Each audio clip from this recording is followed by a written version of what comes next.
अस्सलाम वालेकुम नाज़रीन, आप देख रहे हैं मेरे चैनल स्टोरी हब।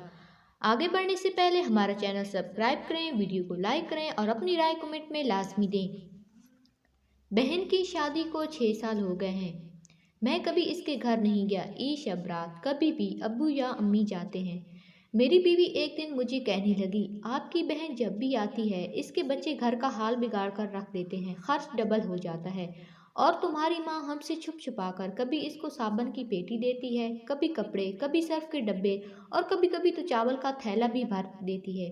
अपनी माँ को बोलो ये हमारा घर है, कोई खैरात सेंटर नहीं है। मुझे बहुत गुस्सा आया। मैं मुश्किल से खर्च पूरा कर रहा हूँ और माँ सब कुछ बहन को दे देती है। बहन एक दिन घर आई हुई थी।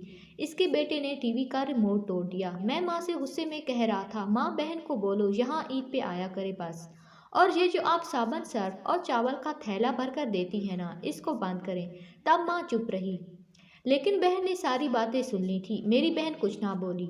4 बज रहे थे। अपने बच्चों को तैयार किया और कहने लगी, भाई मुझे बस स्टॉप तक छोड़ दो।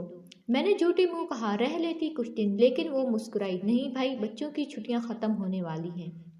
फिर जब हम दोनों भाइयों में ज़मीन का बंटवारा हो रहा था, मैंने साफ इनकार किया, भाई मैं अपनी ज़मीन से बहन को हिस्सा नहीं दूंगा। बहन सामने बैठी थी, वो खामोश थी, कुछ ना बोली। माँ ने कहा, बेटी का भी हक बनता है, लेकिन मैंने गाली देकर कहा, कुछ भी हो जाए मैं बहन को हिस्सा नहीं दूंगा। मेरी बीवी भी बहन को बुरा भला कहने लगी। वो बेचारी खामोश थी।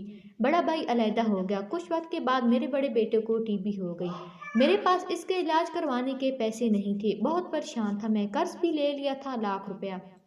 भूख सर पर थी। मैं बहुत परेशान था। कमरे में अकेला बैठा था, शायद रो रहा था हालात पे। इस वक्त वही बहन घर आ गई। मैंने गुस्से से बोला, अब ये आ गई है मनहूस। मैंने बीवी को कहा कि कुछ तैयार करो बहन के लिए। बीवी मेरे पास आई, कोई ज़रूरत नहीं गोश्त या बिरयानी पकाने की इसके लिए। फिर 1 घंटे बाद वो मेरे पास आई, भाई परेशान ना हो। बहन ने मेरे सर पर हाथ फेरा, बड़ी बहन हूँ तुम्हारी, गोद में खेलते रहे हो, अब देखो मुझसे भी बड़े लगते हो। फिर मेरे करीब हुई, अपने पर्स से सोने के कंगन निकाले, मेरे हाथ में रखे, आहिस्ता से बोली, पागल तू एवं परेशान होता है।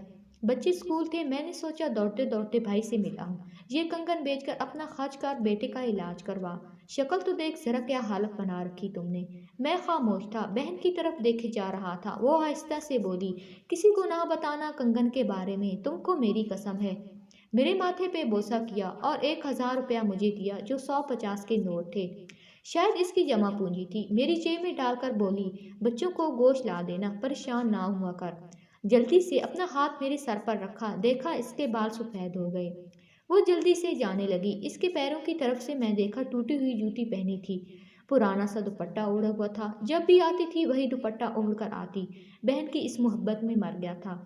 हम भाई कितने मतलब प्रस्त होते हैं, बहनों को पल भर में भी गाना कर देते हैं, और बहनें भाइयों को जरा दुख बर्दाश्त नहीं कर सकती।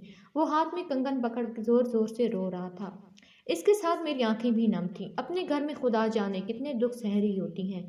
कुछ लम्हे बहनों के पास बैठकर हाल पूछ लिया करें, शायद इनके चेहरे पे कुछ लम्हों के लिए एक सुकून आ जाए। बहनें माँ का रूप होती हैं।